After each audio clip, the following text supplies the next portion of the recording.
على مدار أكثر من 30 عاماً سافر 3 ملوك روحانيين مسافة 250 ميلاً شمال لندن إلى إحدى المدن الساحلية في 21 مناسبة منفصلة. هذه الزيارات التي قام بها حضرة ميرزا ناصر أحمد وحضرة ميرزا طاهر أحمد وحضرة ميرزا مسرور أحمد أنشأت بشكل إعجازي جماعة محلية من المسلمين الأحمديين.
في عالم بعيد عن ثروة وتعدد ثقافات عاصمة المملكة المتحدة، هناك بلدة ساحلية صغيرة في شمال شرق إنجلترا.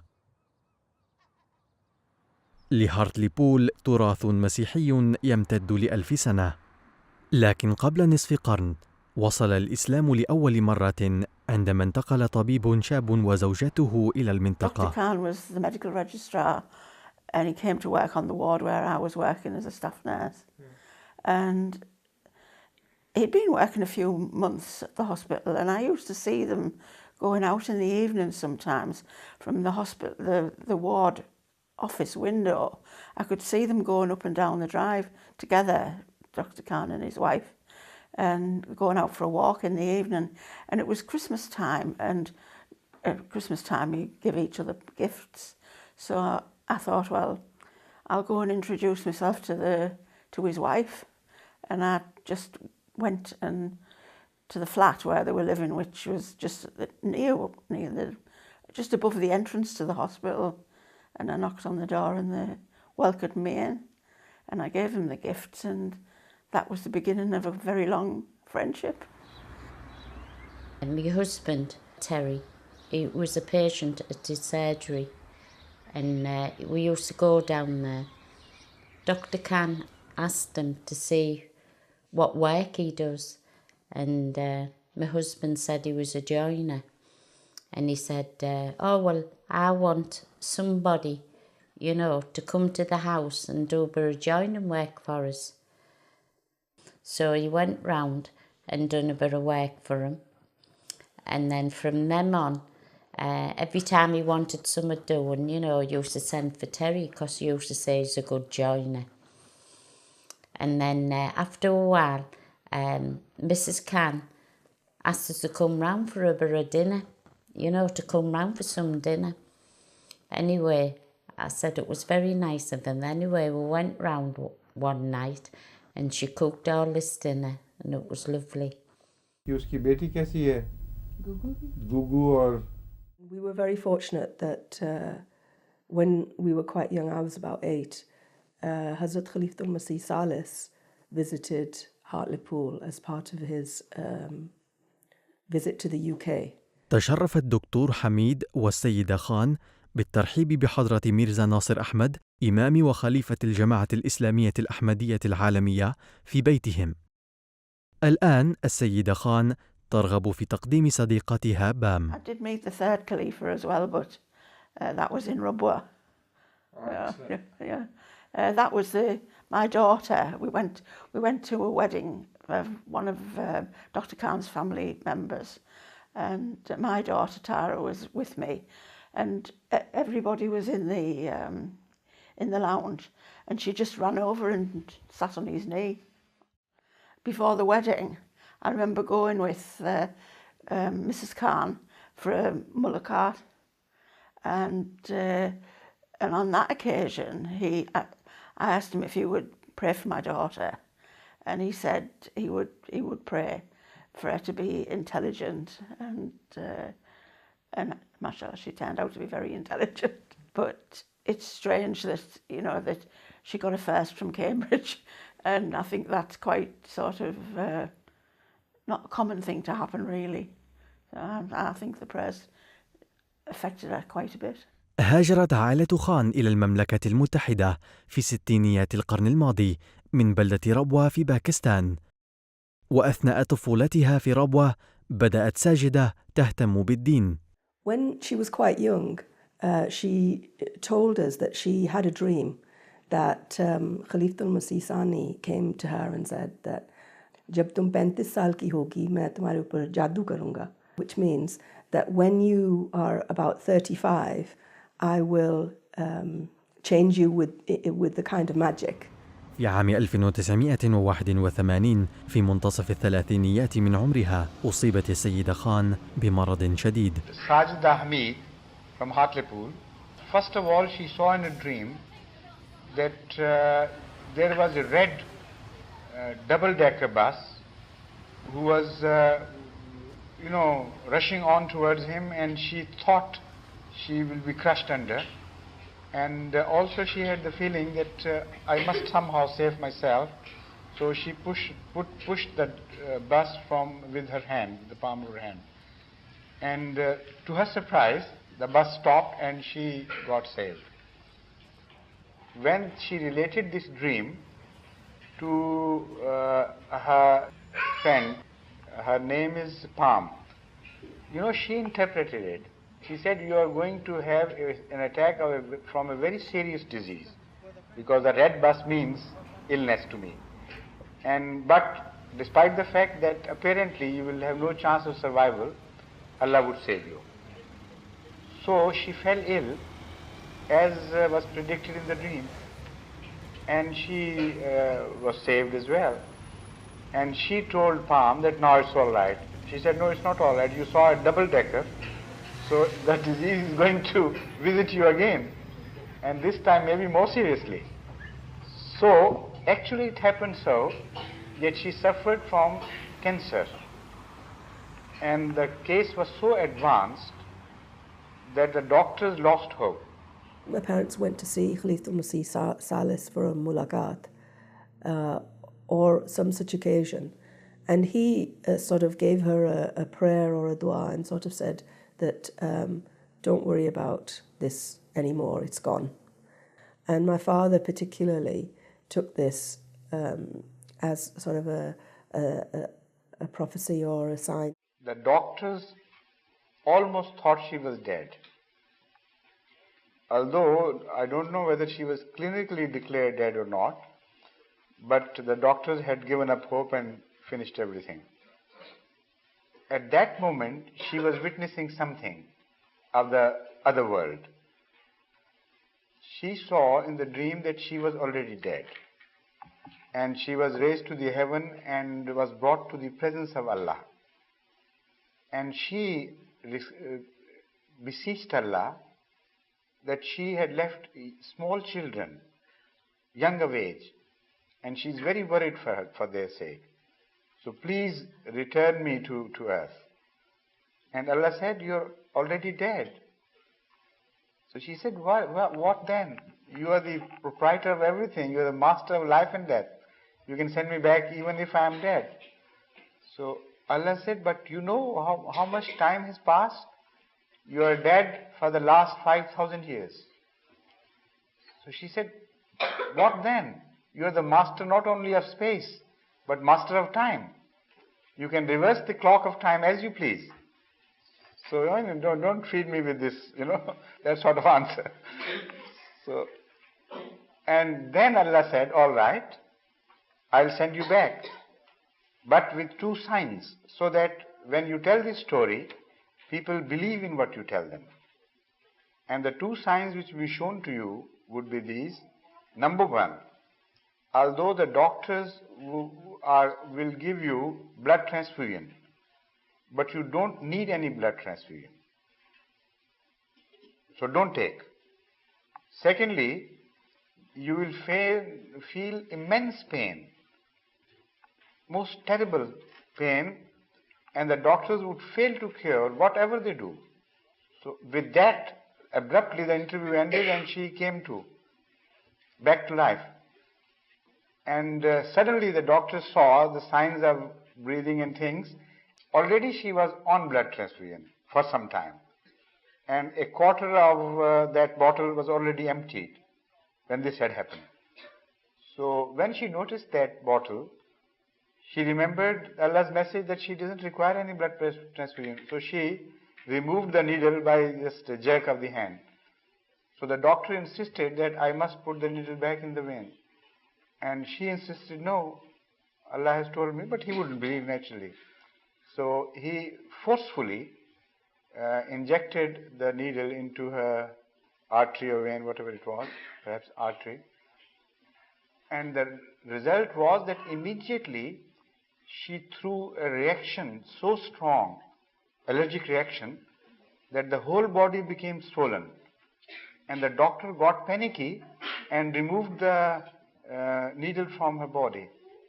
Now this is something very special, because it is an established fact, scientific observation, that if you do not throw reaction against a blood transfusion, once the same blood in the same instance simply fails to cause any other reaction. The reaction of the body from the same blood which was being given her is something unknown in the scientific medical history. So the doctor was so shocked, he said, I can't understand what's happening. Then the second thing followed exactly as she was told by Allah. She suffered from abnormal pain in the region of operation, and the doctors, despite their best efforts, though they gave her the heaviest drugs, failed to cure her of that pain. And after some futile efforts, they failed. They said they gave up. They told the husband that we can't do anything. All that we could, we have done. So then, these were the two miracles shown to her in the dream, which came to pass as were predicted. But a third also happened. A third part of the miracle, came later, when she was visited suddenly by her father, who had heard of the operation and who hurried to England, immediately rushed to England to meet his dear daughter. He thought maybe she dies in the operation, so he wanted to reach the place before the operation. But he was late. When he reached the hospital, that was the state in which Sajda was lying, suffering with extremely acute pain. And she heard that her father had arrived, and she did not want to meet him in this state of pain. So she prayed that, Allah, all right, we have shown the miracles enough, and enough is enough. So cure me before my father calls me. And the next minute she saw there was no pain. It was there and not there, even like that. Next minute or within 4 to 5 minutes before the father arrived, it had totally disappeared, completely gone. And ever since she is leading a normal life. Not only that, she has given birth to a beautiful young baby. And both are healthy and normal, although the doctors had told that after suffering from cancer and having gone through this very serious observation and this experience of near death, you should never think of bearing children again. It's a brother. What's his name? Abid. بحلول عام 1982 شفيت السيدة خان، وفي تلك الأثناء في ربوة كان ميرزا طاهر أحمد قد أصبح خليفة للجماعة الإسلامية الأحمدية. Before Huzur migrated to the UK, obviously he was living in Rabwa, and my father thought that us kids weren't getting enough exposure to the Khalifa, so his plan was to take us back to Rabwa, basically so that we would then get the exposure to Huzur. He thought that his kids are growing up in the West, and they have little or no contact with the Zura. They don't really know who Huzur is. They went to see Khalifatul Masih Rabi about this idea, and Khalifatul Masih Rabi said that, no, I'm not going to let you go back to Pakistan until you have converted at least 10 families to Ahmadiyyat. And my mother came out of this mulaqat really shocked and thinking, how will I ever convert 10 families to Ahmadiyyat? بدأت السيدة خان بتبليغ الأحمدية لسكان هارتليبول، وبدأت بصديقتها القديمة باميلا إلدر. I would say probably every other day I was at their house. I think my mum thought I was moving in. So anyway, it was always Mrs. Khan that I was friendly with, and we used to chat about all sorts of things, and we were friends for quite a few years before the topic of religion was broached.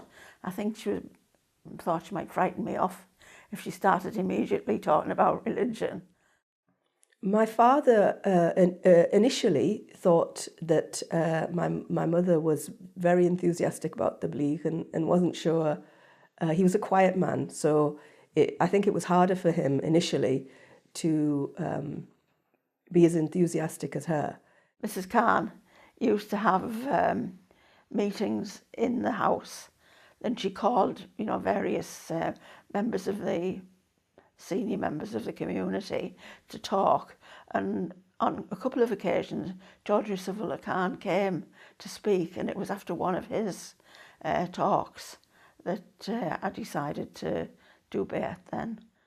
كان الدكتور خان خجولا في البداية، لكنه تشجع من نجاح زوجته لدعوة الإنجليز إلى الإسلام.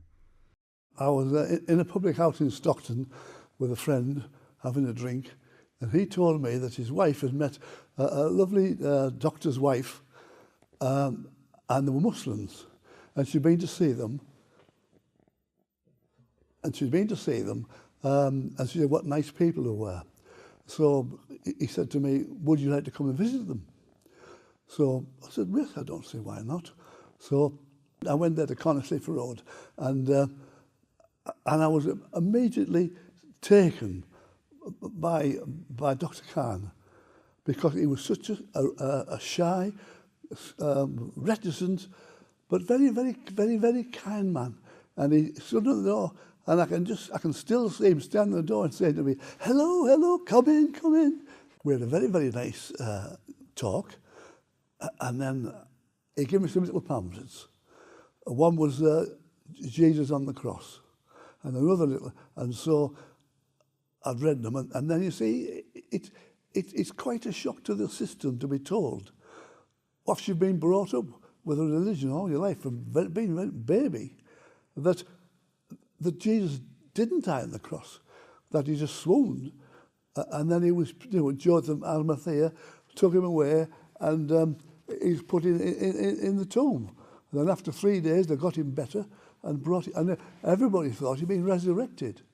And now it seems so simple. كان من النجاحات المبكرة التي أحرزها السيد خان دخول ضابط شرطة في الإسلام، وهو المرحوم أليكس داكسفيلد. ثم بدأ السيد داكسفيلد بدعوة زملائه للإسلام.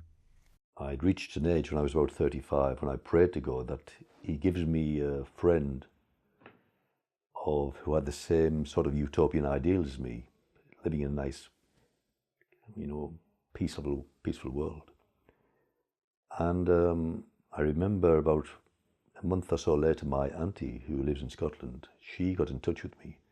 She's a very staunch Christian and avid Bible reader, and I thought this was my prayer answered. And I used to read the Bible many times, but whatever question I asked my auntie, she couldn't give me a satisfactory answer. One other police officer in the building, his name was Alex Tuxfield, he obviously conversed with Dr. Khan quite a lot about religion, and it was about 1985, 86, that Dr. Khan must have asked him to ask me if I would go to his house. Because Alec Tuxfield must have told him I was a confirmed Christian. So through this third party, he asked me to go, and I've said categorically to Alex Drusfield, no, I don't want to go. Because my idea of Muslims was what I was taught at school many years before, you know, when the Crusades, these English kings, these European kings went to the Holy Land to fight these Saracens. And they were always classed as the good guys and the Saracens, the not so good people. So that was my initial idea of Muslims, so I didn't want anything to do with it. And at that time, I believe also the Ayatollah Khomeini had returned to Iran, and there was problems in the Muslim world as then. So English people didn't have a very good knowledge of Islam. So I said, no, I wouldn't go. True worship of God leads a righteous man to do good to mankind. It is impossible to love God and ignore His creation. In this connection, Islam makes no distinction between a Muslim and a non-Muslim. But later on, I was doing some work in the hospital, the local hospital, and Dr. Khan happened to meet me there, and he personally invited me to his house. And of course, although I knew him very well, and I also found him a very nice man, I just, you know, still being a sort of a shy person, I thought comes from a completely different background than me. We're different religions, different professions, and I just didn't want to go for some reason. And he set a date, so I had no choice. I had to accept. And it was probably about 10 or 12 days we could fix a date.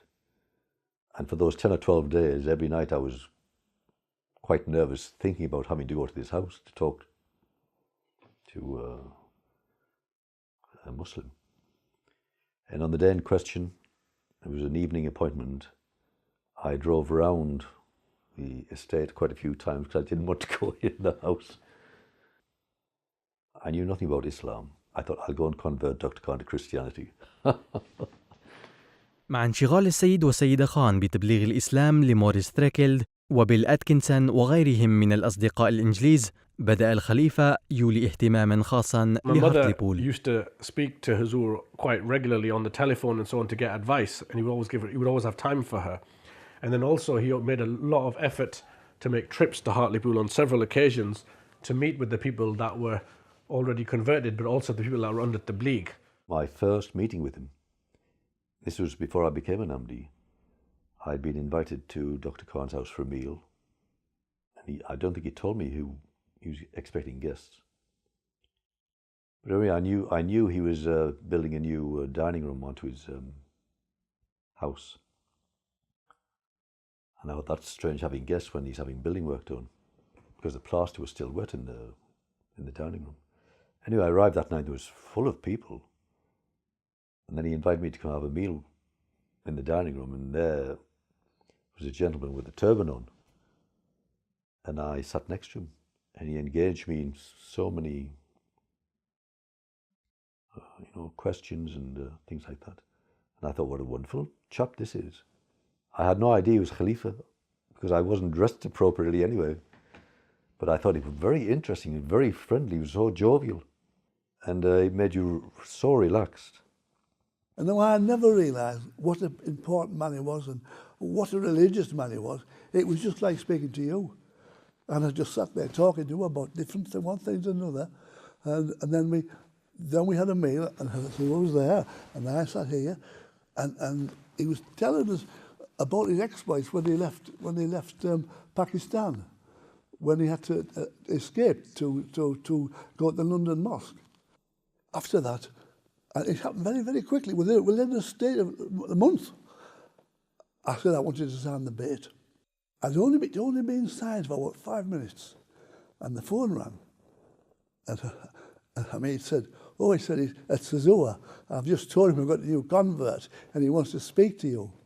Now, this shows you that I didn't know all that much about it, but I knew in my own heart that it was the right thing for me to do.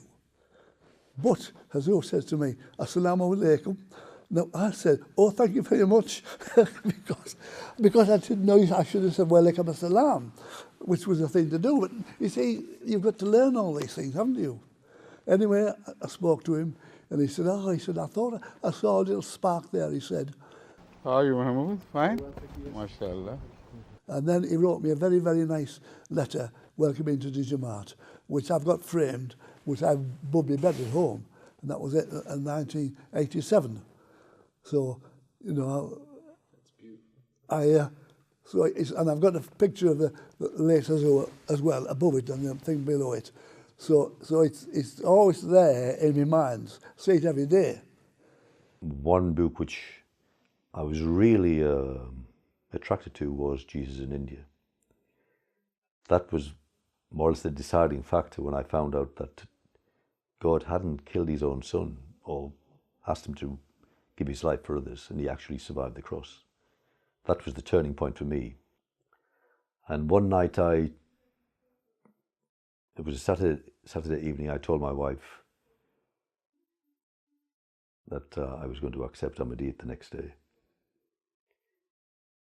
She wasn't very happy, but she said, yes, if you have to, you have to. The day that my husband converted, the missionary said, he popped his head, he knocked on the door, and he said, congratulations, and it's your turn next. And I said, that's what you think. And I was sort of determined that I wasn't going to convert. Well, my wife, Christine, she was very well into these church meetings and different things, and she became part of a church committee, and of course teaching at Sunday school. And she found it a very nice, there was very nice people there as well. And when I initially told her about Islam, she wasn't angry, but perhaps she was perplexed. Why didn't I go to church? And then Dr. Khan's wife, Sajida, said, why don't you ask her to come to our house? When you come, I'll have a talk with her. And I felt a bit, you know, I can't express. But anyway, I thought, I'll take it. I thought she might be a little hostile. So we went there, and she was not hostile, but it was a heated argument. She was quite surprised and perhaps not so pleased by this change in him. But because she was a very, and has always been a very loyal wife, she would accompany him when he would come and see my father on a weekly basis. And this continued for a long time, where she would come and she would sit with my mother. Initially, I actually remember that she looked quite serious and perhaps even somewhat unhappy.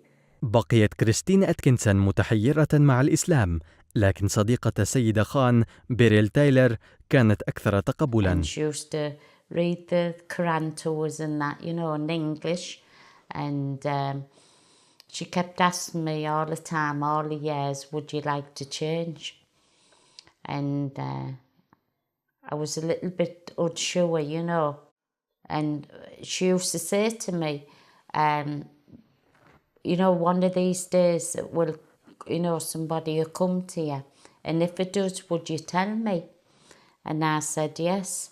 Anyway, I went to bed one night and I had this dream about a white lady, you know, and asking me, you know, to go, to be a Muslim and everything.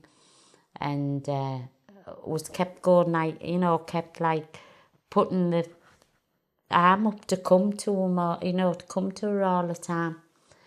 Anyway, after that, I kept having the same dream all the time, you know. And I thought, well, it's funny, you know, to have the same dream all the time for a week, you know.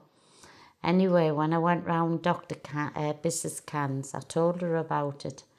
And she said, I told you would get a sign, you know, to be a Muslim.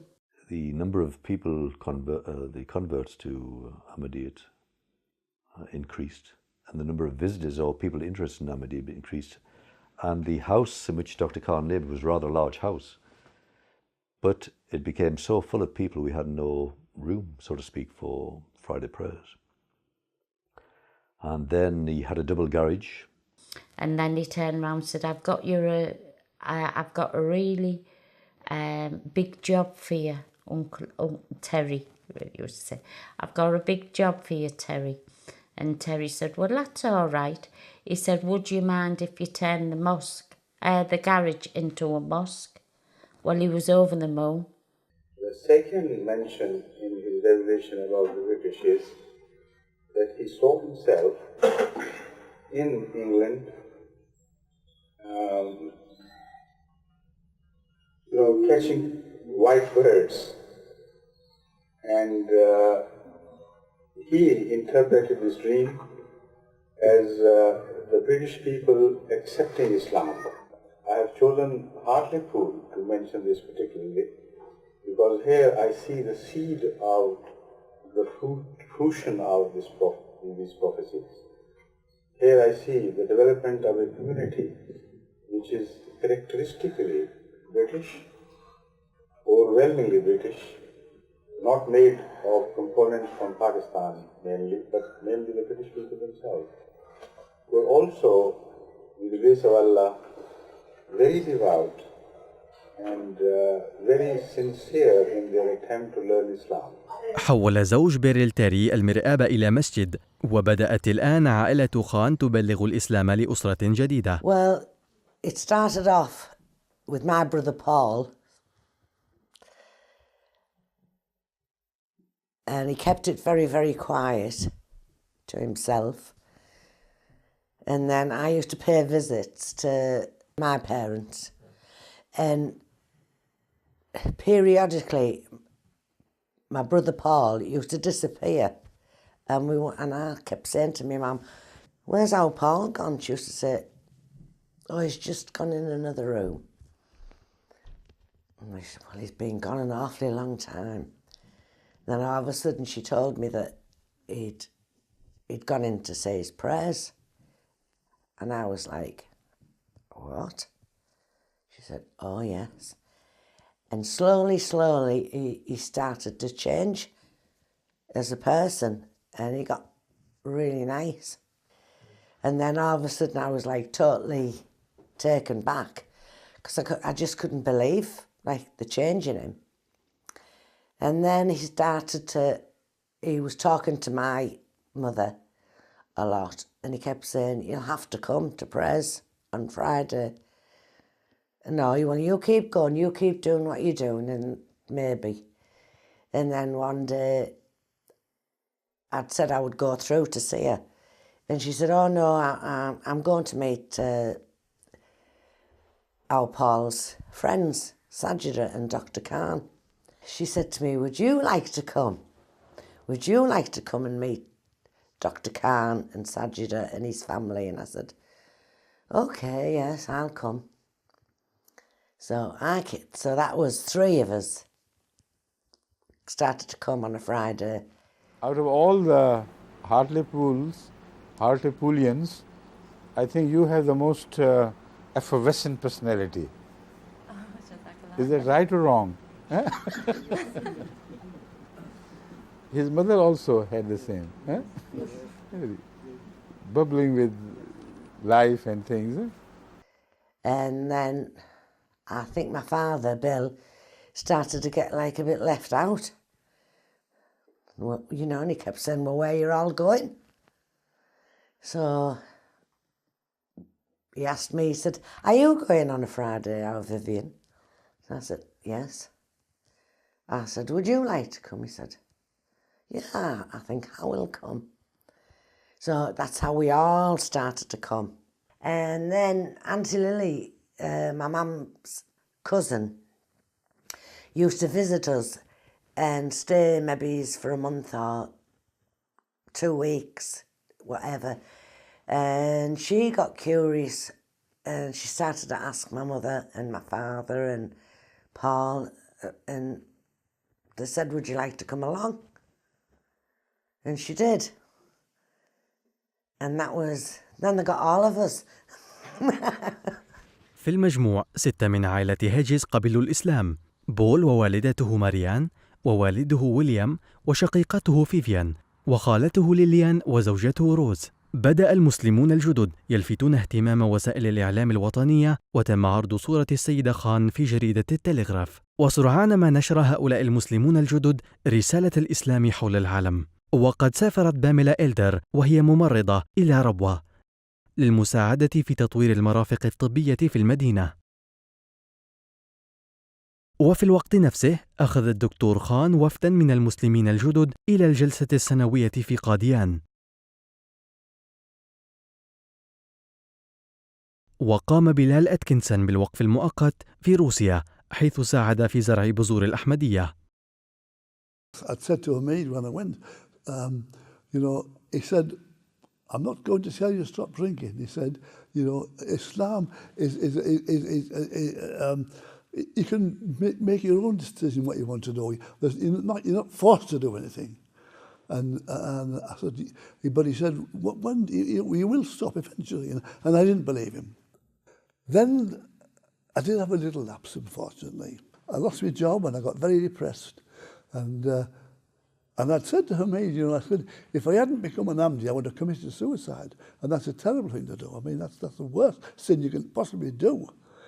And Bilal came to the house one day and wondered, why we had to see me. And I was absolutely, I was inebriated. So I could hardly stand up. And he was very upset. And he said, well, get yourself right. And I said, don't go tell anyone, will you? And so, and obviously told Hamid. And Hamid rang the Khalifa and told him and said that Maurice is in a bad way. Or they used to call me Mahmoud, which I quite liked, Mahmoud, because he was nearest to get to Maurice. And what a kind man. He sent me some homeopathic medicine. And it was just a tiny little bottle like that, with a little dropper on. And he said, get a glass of cold water and put 2 drops in the water. And he said, drink it, take it every day, and it'll take all the urge to drink away. And it did, it worked. Just a simple thing like that. Only a brief word about alcohol. There is no doubt that it is causing immense harm to the social, moral and physical fabric of the society. Its effects are responsible for most of the crime in this country. Medical authorities in this country have consistently and strongly advised the government to take steps to reduce its consumption. And with Dad, of course, when he found out I was a Muslim, he was very annoyed about it. Oh, Muslim, man, anybody, you should be, we don't know all this. Anyway, I told him this. And so when he came, and of course, when my dad met me, he was so quiet, so timid, and mate said to him, well, he said, Mr. Threlkeld, he said, how do you prefer Maurice Threlkeld, as you know him, or as Mahmoud Karim, as we know him, as a sober man and getting on in his life, or do you remember him when he was, he said, yes, he said, I do. I prefer him as he is now. And he never ever forgot that, my father, because when he was very, very ill, because he died with the cancer, and I used to go out on a stage with him, and he said to me, go for prayers. So from being anti-Muslim and Islam, he became pro, just like that. And I only met Dr. Khan once. في عام 1994 عاد سرطان للسيدة خان، ومع ذلك واصلت رعاية الأحمديين في هارتليبول. One particular evening, I was going through a bad time myself, and I was at my mother's, and my father wasn't alive then, and Sajida really was not in a well state herself, and it must have been about something to 7, and a knock came to Marion's door, my mother, and she said, go and see who's at the door, Vivian. And when I opened the door, it was Sajida. And I said, come in. She said, oh, I can't come in. I'm in a rush. And she had 2 bags of shopping. And she just like put them down at the front door. And I said, what do you want me to do? She said, oh, they're for you. And I leant over to thank her, and she just said, the basics, what you're going to need. And she said, I'm going to have to go. But she said, I had to do this. She said, because there was no way I was going to sit down and eat my meal knowing that you had nothing. And it was the most touching thing that anyone has ever done for me. If somebody had brought me a case full of diamonds, it meant more because it was all the things I needed. There was flour, sugar, potatoes, onions, veg, you name it. They were all like things, your everyday things, but were very important. And I'll never ever forget her for that. And it must have been a strain for her to do it, because she really wasn't very well. كانت السيدة خان تبلغ كريستين أتكنسون لعدة سنوات دون جدوى، ومع انتشار السرطان في جسدها كان الوقت ينفد. And even when she was really, really ill and she knew that she was dying, she never ever said, are you going to convert? She always took an interest in what you said. She always respected what you said. And although she didn't agree with some of the things you said, she still accepted that was your opinion.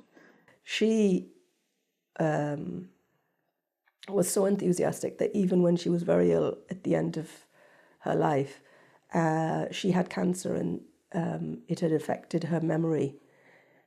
But even though she didn't have all the words to speak, even when she would see the nurses that would come and to look after her, she would start preaching to them and talking about God and how the existence of God.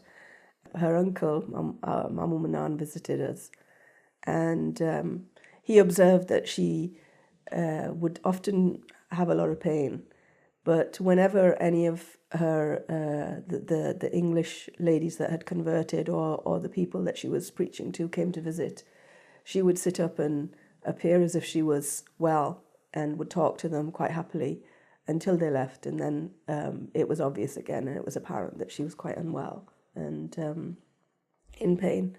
And he asked her that, how do you manage to do this? And she said it was because she didn't want any of the ladies that she had told and taught so much about God to think for even a second that she was in pain and that perhaps God had not helped her.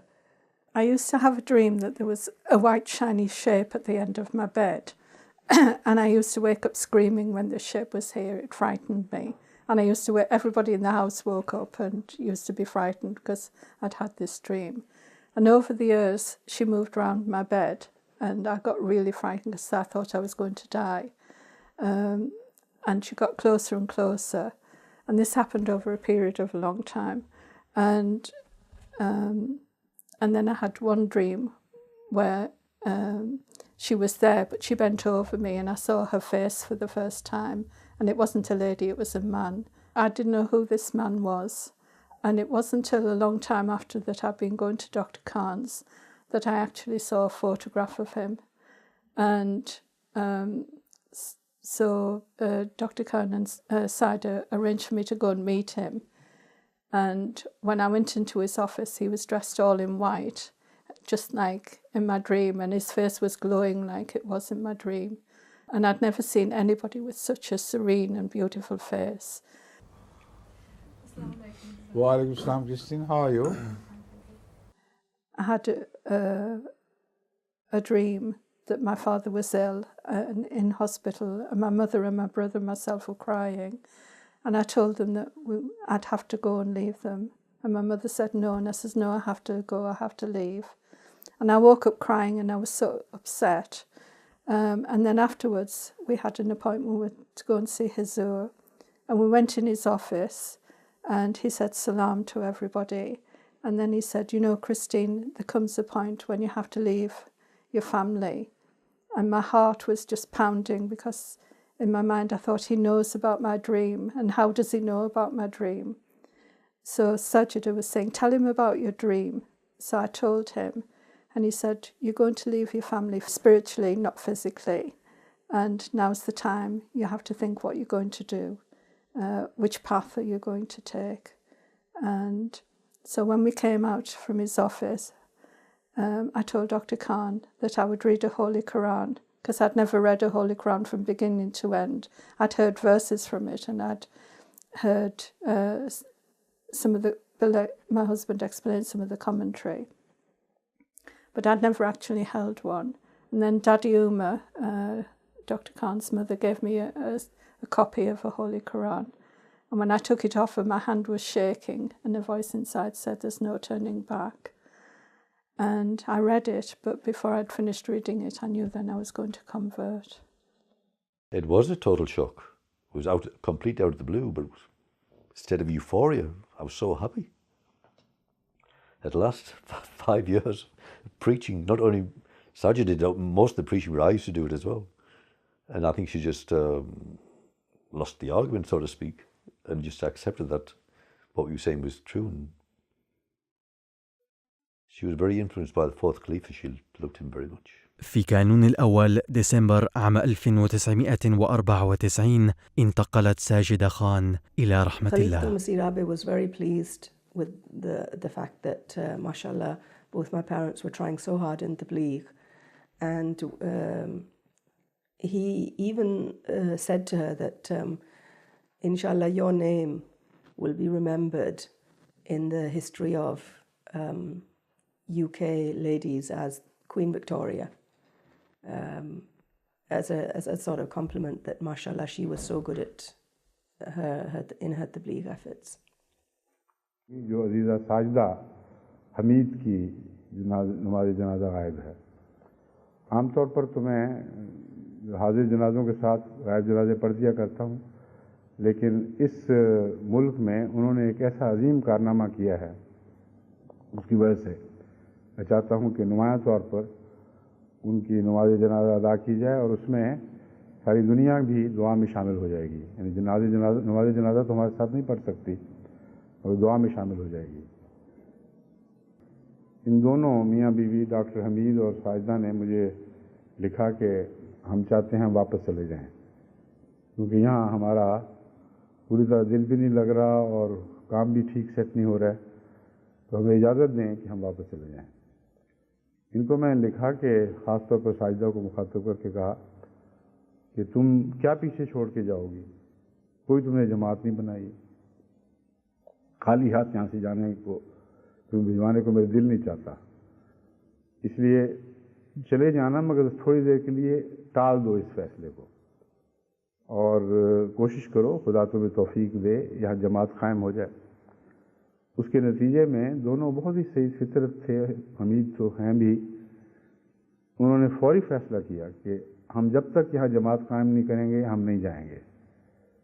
और फिर जमात कायम की जब कायम करने की तौफीक मिली, फिर जाया कहाँ जाता था, अपने रूहानी बच्चे, उनकी रूहानी माँ बनी हुई, ऐसी तरबियत उनकी की और इतना प्यार था आपस में।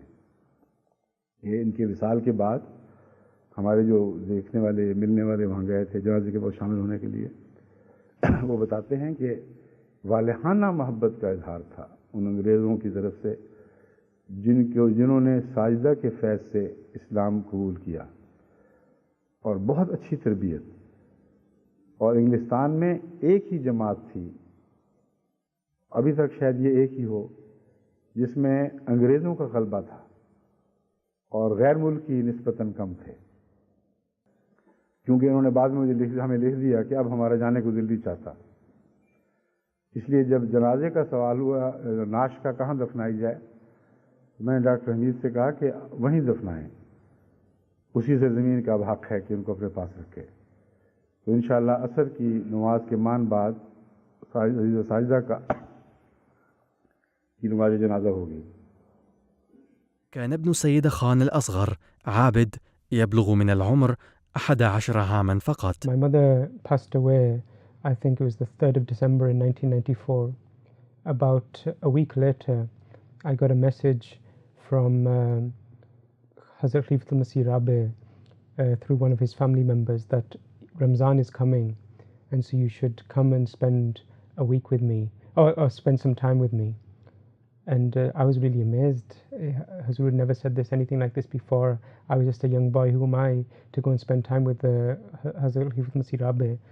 But Hazur arranged for me to stay in the same room with his grandchildren, Mirza Osman Sahab and his other brother Mirza Adnan. And it was a really, really precious period for me. I got to see Hazur so much more than I could ever expected or ever deserved. But I still thought I would just be doing seri on my own. But then I was taken to the same place, the same dining room where Hazrat Khalifatul Masih Rabi used to do seri. And every day he used to check my nashta, my breakfast, to see what I was having. And he used to encourage me to eat more. He always used to say to me, make sure you have some yogurt, because that will help you on the fast. One thing Hazur told me, he said that make sure in the afternoon you come with me on a walk. And I used to go, Hazur used to, I think it was after Asr prayer, used to go for a walk for about an hour, even during the Ramzan. And me and his grandson Usman used to walk alongside him. Everyone else was further back. And he would talk to us some of the time, tell us some stories. And then other times Hazur would be silent and quiet and just reflecting. One day I was playing a board game. I was 11 or 12, and Hazrat Khalifatul Masih Rabi came upstairs, and he saw me, and he didn't say anything in a harsh way, but he just said to me, he said that in Ramzan, is it a good idea to be playing games, board games? And then with that, he just walked off without saying anything, with a smile. And anyway, I knew straight away that it's not correct, and these type of things we should abstain from, especially in Ramzan. And so I wrote him a letter, even though I was staying in the same house, saying that I'm sorry I did this and this was my mistake. And then I remember that he must have read the letter, because he came upstairs a few hours later after all his day's activities were come, and Hazur said, I've read your letter, and then Hazur hugged me. And that was a really beautiful moment. And the thing is that again, that was the way he did tarbiyat, but also just that whole love and affection, I'm sure, and was a direct result that he knew that my mother had passed away. And he wanted to help me and give me contentment, which is what he did. And the same the year after as well. I mean, I thought it was a one-off, but the year after again, I got the same message that you should come to London and spend Ramzan with me, or some of Ramzan with me. استمرت مهمة الدكتور خان التبليغية، والعائلة التالية التي انضمت للإسلام هي عائلة ريغلي، وعلى رأسهم المرحوم إدوارد ريغلي. He was a very, very nice man, very simple man. And after he converted to Islam, we used to go regularly to his house, and always by the side of his chair was a copy of the Holy Quran. He was a fisherman, and one morning when Khalifatul Rabi was visiting Fajr prayer, Mr. Wrigley came and Hazur said, "Oh, how are you?" He said, "Oh, it doesn't matter about me." He said, "What I'm concerned is, how are you?" So of course Hazur was laughing at that. He liked Eddie Wrigley very much. بحلول عام 1997 كان الخليفة يزور هارتليبول عدة مرات سنويا، وفي تلك السنة عقد الخليفة درس اللغة الأردية. That was very unique and a beautiful occasion, because it was the whole Urdu class came. I remember there were certain memorable characters. Shaukat Saiba, who had a beautiful voice, recited in Nazm. There was a character at that time well known as Mota Bacha that always used to accompany Hazur, and the rest of the class came. And one thing that Hazur would always love in Hartlepool was our memorable fish and chips. So there's a beautiful walk along the beach. So Hazur used to enjoy that, and at the end of that visit they would also have fish and chips, and sometimes they actually had that on a couple of occasions on the promenade, and so that's something he wanted to treat the Urdu class to. And I think after that they also went on to the Lake District, and my younger brother Abid Khan Sahib, he accompanied them to the Lake District as well. وفي تلك السنة أحضر الخليفة بعض أقاربه المميزين، السيد ميرزا مظفر أحمد والسيد ميرزا منصور أحمد وابن أخته الصغير السيد ميرزا مسرور أحمد. There were so many guests with Hazrat Khalifatul Masih Rabi. that in our 3-story house, Hazrat Khalif Masih Rabi stayed with his family on the top floor. There were some other guests that stayed on the second floor, and Hazur and his father were given mattresses in our sitting room on the ground floor. And now when I think back to it, I feel almost ashamed that these were the arrangements for our future Khalifa. But at the same time, I saw at the time that Hazur had no issue whatsoever. He slept on the floor. After that, after seeing his humility, I started even writing to Hazrat Khalif Masih V before he became Khalifa. And it was just because of that example that I'd seen in him. And so from every few months I would write to him, and sometimes he would reply, even back then, with very beautiful letters. And if he ever missed a reply, he would say, I'm sorry I didn't reply to your last letter, but he considered this a reply for the last few. بحلول أواخر التسعينيات قامت عائلة خان بتحويل أكثر من 30 بالغاً إنجليزياً في هارتليبول للإسلام، وكانت الجماعة المحلية تنمو سريعاً في مرآب العائلة. My father was, for many years, had a desire to open a mosque in Hartlepool. And you have to think of the period. At that time, the Jamaat in the UK weren't building many mosques.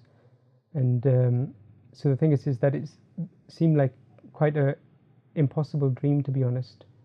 My father went to Hartlepool Council because it was proposed, and it was very much his desire, and I'm sure he prayed very hard that there would be a mosque in Hartlepool, so that the Jamaat would have a centre and a place to worship and a place to gather. By that time, more and more people came, and he said to me that we should look for a site for a mosque. So he made the inquiries with the local council, and after a while, I think they identified 19 sites we could view. And during this time, he contracted cancer of the esophagus. He had to undergo certain treatments.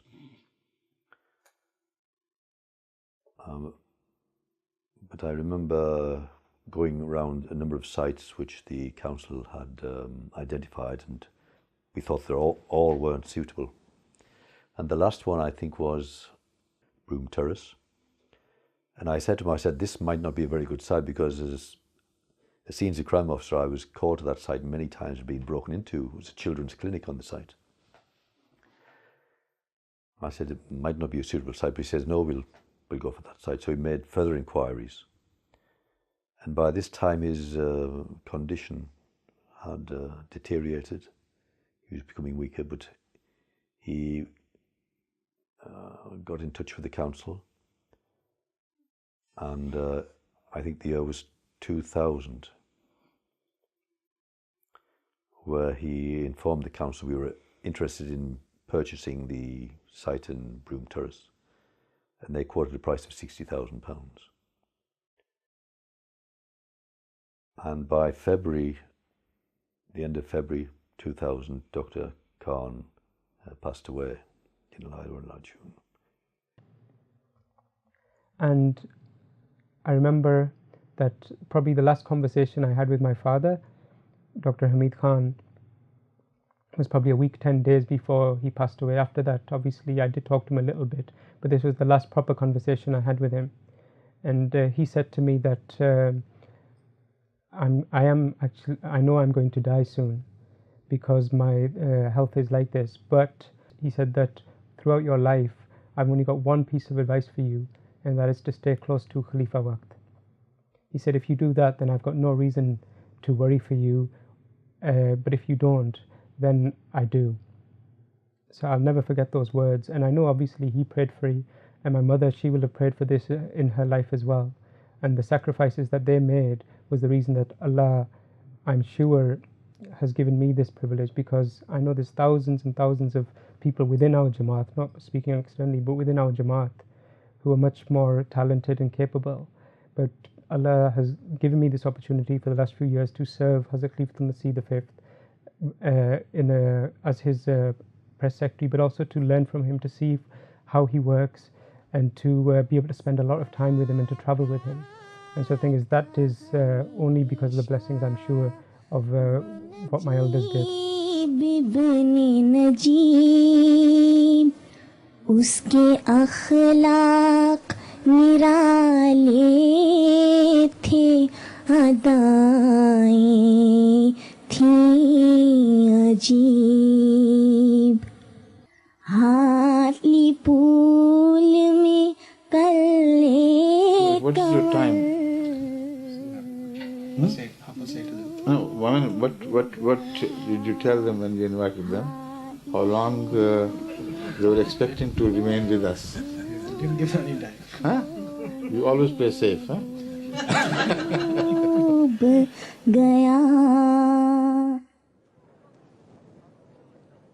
في نيسان 2003 فجعت الجماعة الإسلامية الأحمدية بوفاة حضرة ميرزا طاهر أحمد، وقبل وفاته عين الخليفة موريس محمود في لجنة انتخاب الخليفة العالمية والتي ستنتخب خليفته.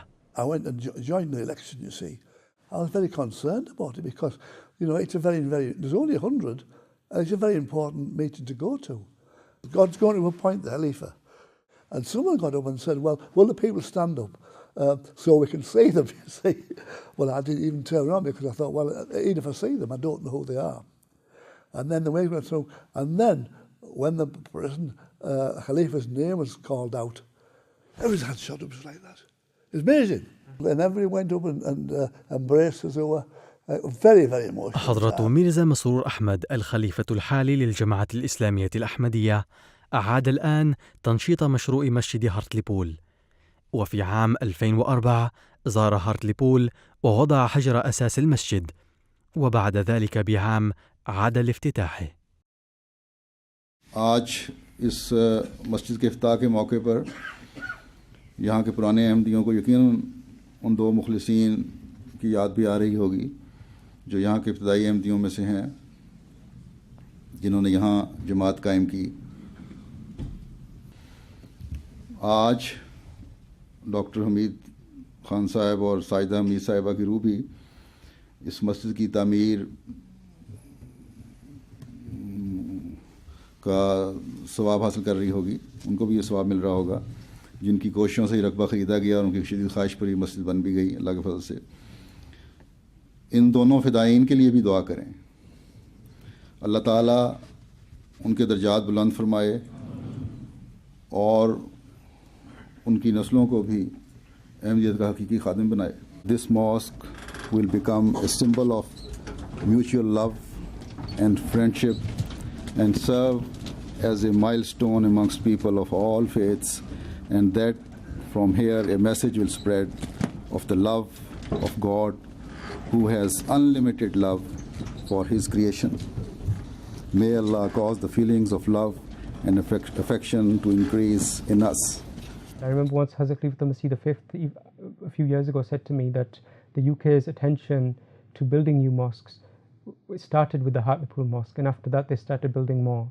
And we see that in the last 10 years there's been many, many mosques that have been built here in the UK, and there's more in the future in the pipeline. The other thing I always remember is that when Hazrat Khalifa Masih V came to open the mosque, after the reception, Hazur returned to our family home, which was the residence. And when I went into the room where Hazur was seated in the lounge, at the time there was nobody else there, and I went to Hazur, and just out my excitement and happiness, I said that Hazur, it seemed to me impossible that we would have this mosque in Hartlepool. And I'll never forget Hazur's words. He said to me that that is what Allah Ta'ala does. He turns the impossible into the possible. The Khalifa told him he couldn't go. He had until he'd made a community in Hartlepool. And so I think this is why we have a community in Hartlepool, because the Khalifa wanted it. Yeah. I heard a voice from the ladies, somebody said. Yes, we're ready. And that voice being together with your wife, very special respect. Yes, Sajda, what do you have to say, please? We thank you, Allah. We thank you, Allah, for giving us Khilafah. We thank you, Allah. We thank you, Allah. We thank you, Allah, for giving us Khilafat. We thank you, Allah. Thank you. We thank you, Allah. Thank you. We thank you, Allah, for giving us Khilafat. We praise you, Allah. We praise you, Allah. We praise you, Allah, for giving us Khilafat. We thank you, Allah. We thank you, Allah. We thank you, Allah, for giving us Khilafat.